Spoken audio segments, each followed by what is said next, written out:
All right. Good morning. Good morning. Good evening. Yeah, Happy good evening. November. Good morning and good evening, everyone. How are you guys? Doing great, Wonderful. thanks. How are Well, you doing? very well with the British winter time already on, so it is quite dark outdoors. All lights on during this session and managing energy efficiency after the session. But another spooky and scary topic for today: quiet quitting. Pamela, you said you would like to share some information with us before we started.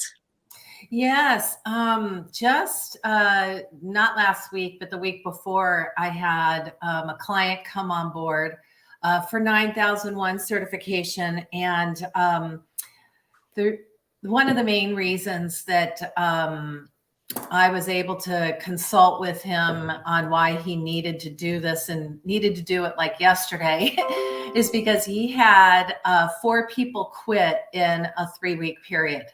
Oh, And yeah, so they were running a business of about 25 people, all on sticky notes. So all of their policies and procedures and things to do were on a wall in each of their areas of what to do, and like their process on sticky notes on the wall. oh my gosh. Yeah. And so as I was consulting the owner, I said, this, by having ISO 9001 in place, it will alleviate an employee's fear of if they make the wrong move, if they do the wrong thing, don't know what to do at that moment in their process and with their procedures. So by having 9001 certification in place, it will take the fear factor out of your process and your employees with procedures, and your organization will run much more smoothly by having this certification in place, because everything will be documented in your procedure manual. Job descriptions will be identified, job duties, and so on and so forth, as we're going to discuss in this session. So it was with them not just quitting, but directly plain old-fashioned quitting, which is a step further. But anyway, it's really an issue to organizations because, as you know, we detected a report published by Gallup in September with regards to the fact that over 50% of the US workforce is currently affected by the so-called quiet quitting. Jay, you gave the other day a very good explanation. Can you please introduce our attendees to what the phenomenon of quiet quitting is considered to be? Do you mind? Yeah, I don't remember exactly what I said last time, but it's the act of stopping trying to get ahead and only doing the bare minimum. So the employee kind of says, I'm going to make you, the organization or the boss, make me leave instead of me just leaving. Right. Yeah, I think you used a very nice word, disengaging. Disengaging. Yes. They're disengaged and doing just the bare minimum, which means, and they get to that point because they've lost their motivation and they don't see a path forward to advancement or fulfillment.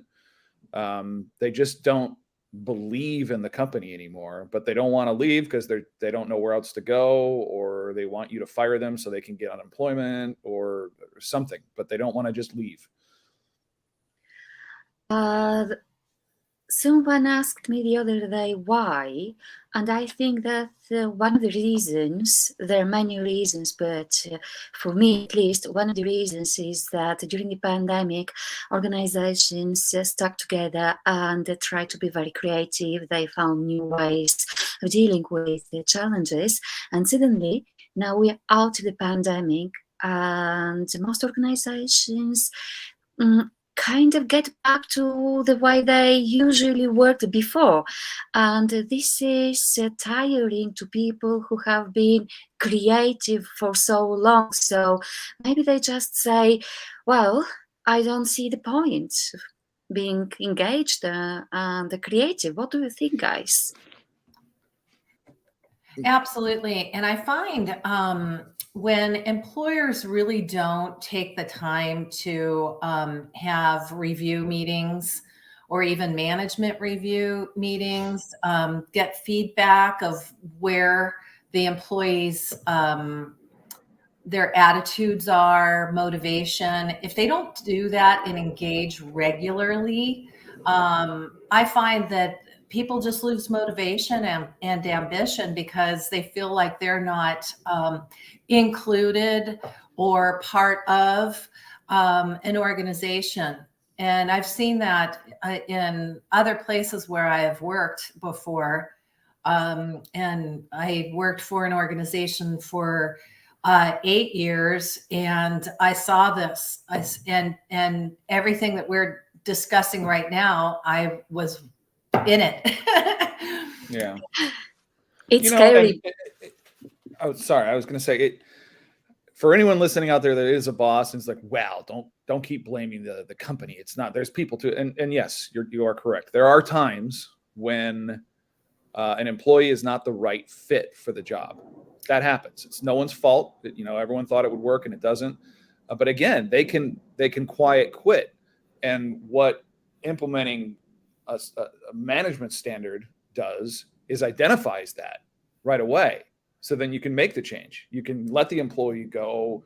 You can let them move on and find another place within the organization, because you've got those policies and procedures in place to be able to identify that and act upon it. That continuous improvement philosophy within your organization. But if you don't have that, then nothing happens, nothing changes. It is devastating to organizations because recent reports in September, the US Department of Labor and the UK government published the latest figures on unemployment, which in both countries is 3.5% only.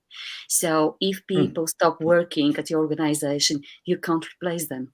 Mm-hmm. There are more vacancies. Currently, there are more vacancies than people looking for a job, actively looking for it. So I think, Jay, you're right. Management systems are key to the organizational success, starting with the knowledge about our context, organizational context, who we are, what we do, who our stakeholders are, how they can affect our organization, both employees, external stakeholders, etc. And knowing our environment is key to focusing on how to build up resilient policies. Mm-hmm. So, yeah. I'm sure that you've seen quite a lot of customers, quite a lot of organizations getting amazed with the opportunities Clause 4 in all ISO management system standards offer to the organizations. Mm-hmm. It's extremely helpful when an organization or a firm and I would say a company owner sees the value of what we're discussing.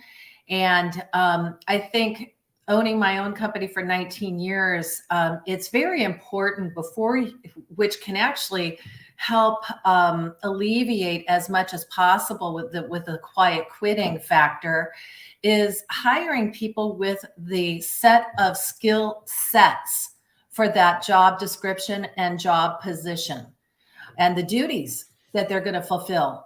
So if they don't have that set of skill sets, it's almost like, you're putting a person into kind of like set them up for failure. But by taking care of in the hiring process, looking at what has this person done in the past, what do they excel at, what are their specific skill sets, and put them in a position that they can excel at. Because if you don't, then here we have this entire scenario, quiet quitting. They're not happy, owner's not happy, performance is lackluster, or if anything, because they're in the wrong position.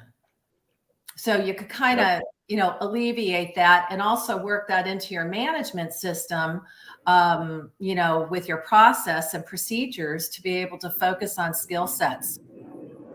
The other day, Caroline is behind the scenes. She is part of our marketing team. For the attendees who don't know MSM, she's the one who is in charge for us to be in here, and if anything happens, to bring us back on stage. Well, Caroline asked me which ISO standard I would recommend to kind of mitigate the quiet quitting phenomenon at the organizations. And I am thinking that even if we can sort it all with 9001, or nearly all, each standard apports a further bit of information to the organization.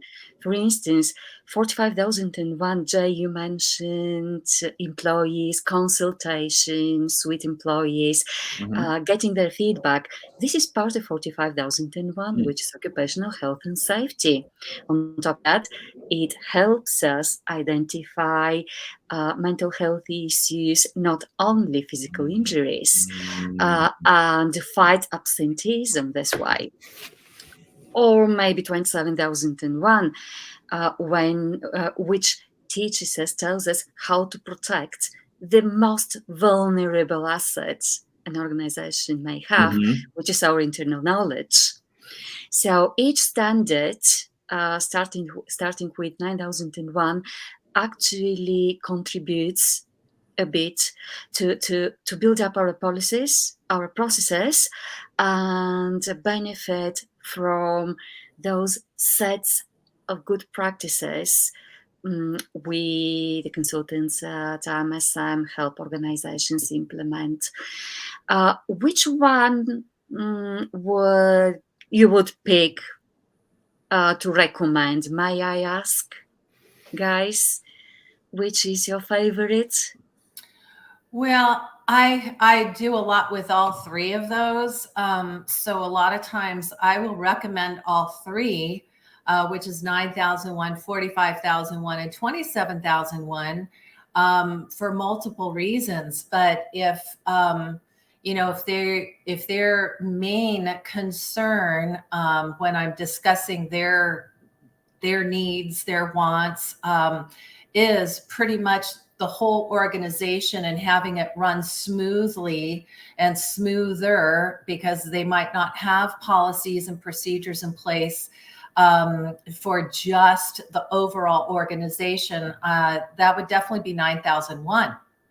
But if they do have security concerns, like everybody coming into their facility with their cells and the knowledge and data that they could even take off of their phone, an employee, if they're planning to quit. In fact, it actually did happen to me with my own company. We fired somebody.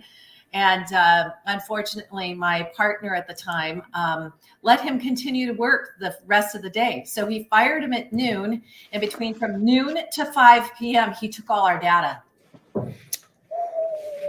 Yeah. So it happened to me. So with 2001, and even I believe, Maria, isn't that covered in 9001 when you have somebody that you let go, you walk them to the door, correct? You don't let them stay. Is that correct, Maria? Well, the standard doesn't tell us exactly what to do. It tells us it tells us how to protect ourselves. So if an organization needs to have a specific process on walking people out, they will be, thanks to the standard implementation, they will be able to identify the need for it. So it's a continuous evaluation of the needs and requirements. So many people get scared when it comes to implementing standards, basically because they say, oh, there is that standard telling us what to do in any particular occasion. That's not quite true. The standards actually tell us how to evaluate risks and opportunities in order to identify what we need to do to get protected. And once we identify the need to accompany someone to the door, to walk them out, we will do it in order to protect ourselves and our stakeholders. Uh, when I approach quiet quitting with the customers, because we have already had a few meetings with people sharing this concern, hence the today's topic. So I don't approach exactly the standard, a particular standard, but clauses within each standard. So, for instance, I mentioned organizational environment. That would be clause 4 in each standard. So, clause 4 helps us identify our operational organizational environment, our stakeholders, their needs and requirements. Just today, someone asked me if they had to have a recall procedure according to the standard, any of them, doesn't say such a thing. It says that we have to consider contractual requirements. So if our customer requires for such a procedure, we shall be able to think about implementing such a procedure. So, or at the very least, discuss it with our stakeholder.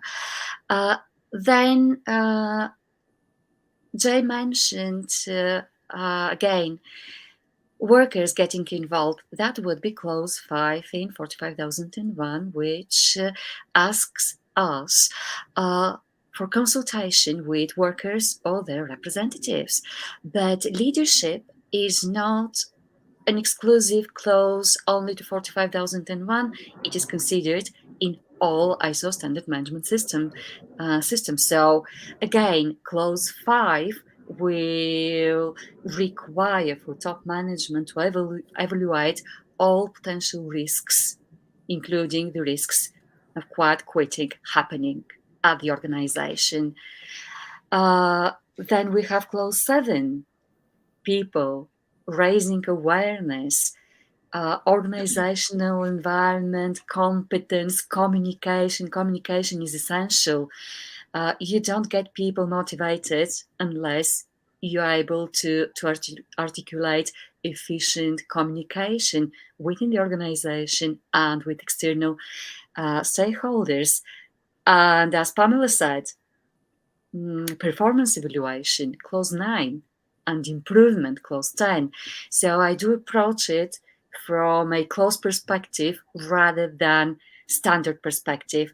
And guess what? At the end of the conversation, customers are actually picking the standards they're interested in by themselves. That's great. I was gonna, I never got, or I didn't answer your initial question of which one do I like the most, which is fine because I just echo Pamela's thoughts on that. 9001 is the granddaddy, and it'll cover everything. But the process you just described, Maria, is what I was going to recommend that companies do, which is, do a little digging first, do that gap analysis and find out what are the root causes of any quiet quitting that you may be sensing within your organization. Because maybe you're a company that bills itself as green and environmentally friendly, but you don't have a process in place to actually do that. And so you've hired people who want to work for a company that's green, but you don't really, walk the walk. You talk the talk, but you don't walk the walk. Well, then 14,001 would be a better solution to get people engaged again in your green policies. We had a great comment here from John Charles on LinkedIn. He mentioned risk assessment and business continuity. So there is a business continuity standard. What maybe people are concerned about, maybe your employees are concerned about what happens if there is some kind of an emergency or ownership retires, leaves, whatnot. How do we make sure that the business continues either on a daily or annual basis?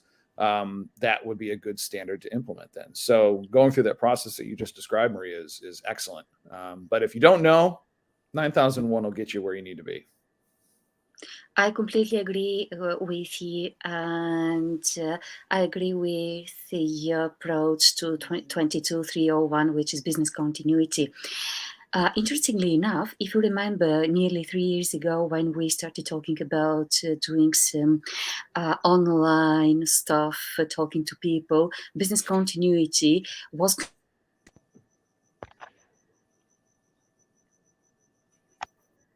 We lost you, Maria. Yeah, we lost your audio, Maria.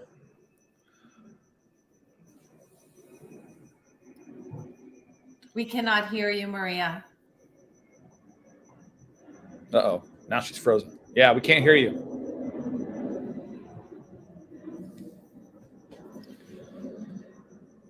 Sorry. Cannot hear you. Okay, well, yeah. So, yeah. Well, how about we wrap it up then? Yeah, but that's a sign.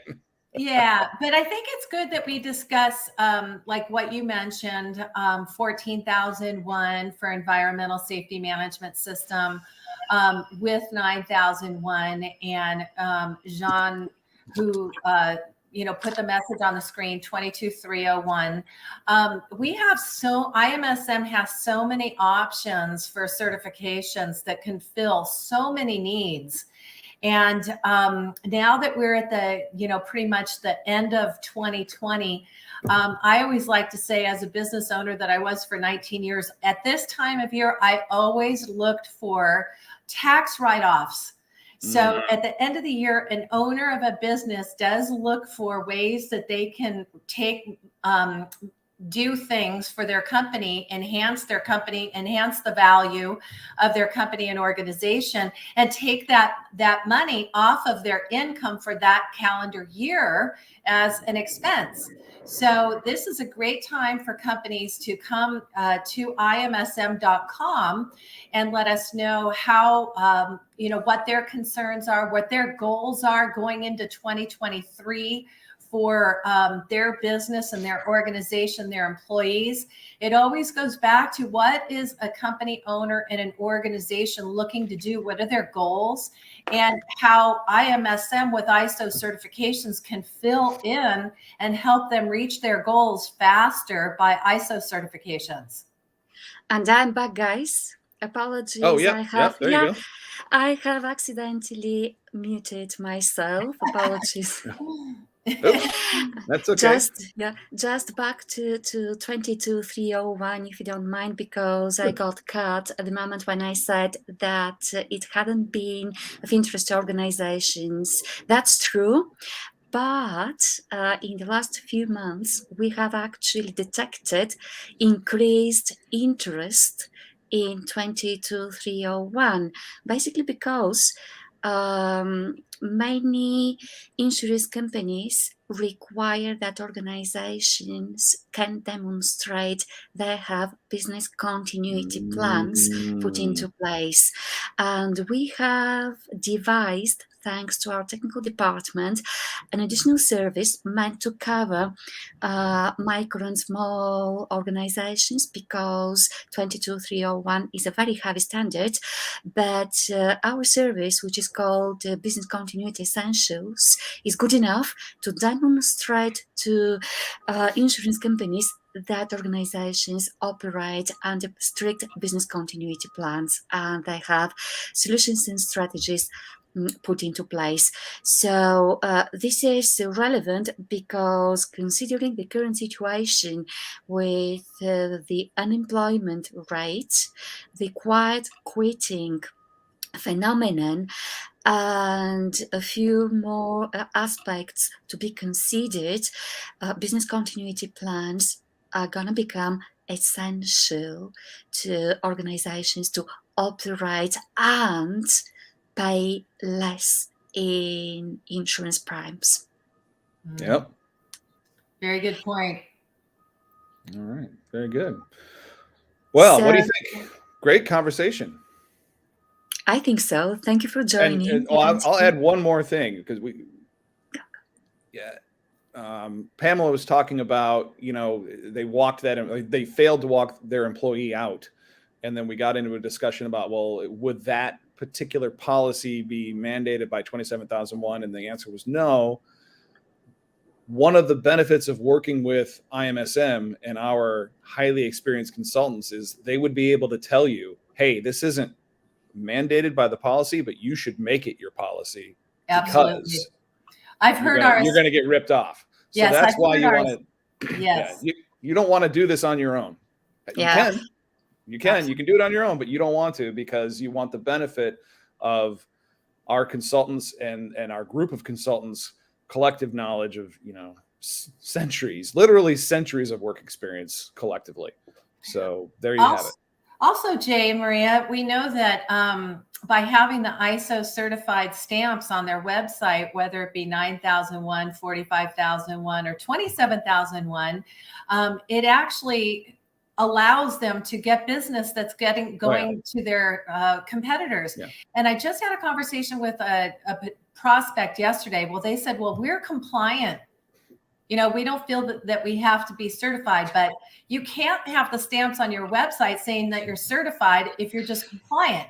Right. So that's why we recommend that you actually become certified and have that information on your website so that business does not go to your competitor. Every purchasing manager in the world knows the difference between compliant and certified. And if you say the former and not the latter, they're not even going to talk to you. Guaranteed. I always regard the certification as a benefit from the implementation. So you get it done and then you get it certified. And as Jay says, every single purchase manager will know you work in conformity with best practice worldwide. Anyone can say they conform. Prove it. Get certified. You challenge our attendees. I think that's great. So I recommend that organizations talk to you guys because you excel in getting involved with them and in identifying their needs and requirements. So attendees, everyone, please talk to our area managers in the US and other countries, and they will be able to assess you. And as assessors and auditors, we also on our side, on our end, will be able to help them assess and advise better. You're safe with IMSM. Good. That's great. Thank you, Maria. Thank you very much. Thank you, everyone. You. See you. Right. Bye. Bye. Caroline, can you please take over now?